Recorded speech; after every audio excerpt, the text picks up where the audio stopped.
Hello and welcome back. I'm Professor McBroom. In today's video, we're diving into retailing, direct marketing, and wholesaling. This is all about the businesses that bring products from manufacturers into your hands. Whether you're shopping at Target, browsing in Amazon, or grabbing a snack from a vending machine. So what is retailing? Retailing includes all the transactions where the buyer intends to consume a product. Think clothing, groceries, or electronics. For example, when you shop at Walmart, you're not just buying products. Walmart adds value by offering convenience, competitive pricing, and services like curbside pickup. Retailers like Walmart serve as the bridge between producers and consumers.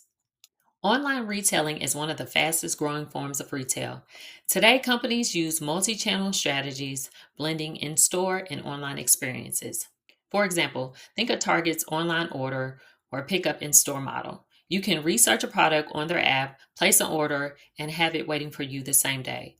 This seamless mix of digital and physical shopping is what modern consumers expect. Retailing comes in many flavors: department stores, discount stores, convenience stores, supermarkets, superstores, specialty retailers, warehouse clubs, and off price retailers. As an example, Nordstrom, which is a department store known for personalized service. Then there's Dollar Tree, which is a discount store, competes on price. Then there's Costco's, it's a warehouse club, membership model with bulk savings. Then there's Home Depot, which is a category killer specialty retailer. It dominates home improvement. Each type competes differently, but they're all adapting to customer expectations and technology. Retailers must make big decisions about location, technology, positioning, image, and atmospheric. For example, Starbucks strategically places stores on busy corners and uses mobile apps to let you order ahead.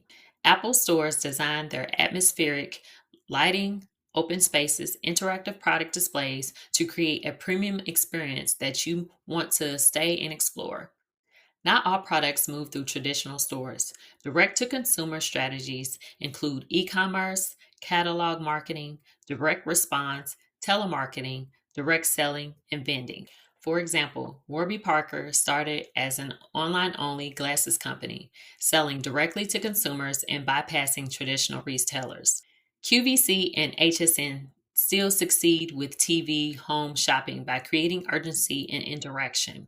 Vending machines in Japan sell everything from ramen noodles to electronics. Proof that D2C can be both convenient and creative. Wholesalers provide critical support between producers and retailers. They can be merchant, wholesalers, agents, and brokers, or manufacturer owned branches and offices. For example, when you buy Lay's chips at a gas station, that product likely passed through a wholesaler who handles storage, transportation, and even financing for the retailer. Wholesalers make it possible for products to be widely available without ever producer managing hundreds of small accounts. Retailing, direct marketing, and wholesaling may seem behind the scenes, but that shapes every shopping experience you have. Next time you order from Amazon, shop at Costco, or pick up a Starbucks with your phone, think about the strategies working in the background. If you're considering a career in marketing, remember, these channels are where consumer behavior meets business strategy. Understanding them gives you a competitive edge in today's marketplace. Thanks for watching, and I'll see you in the next one.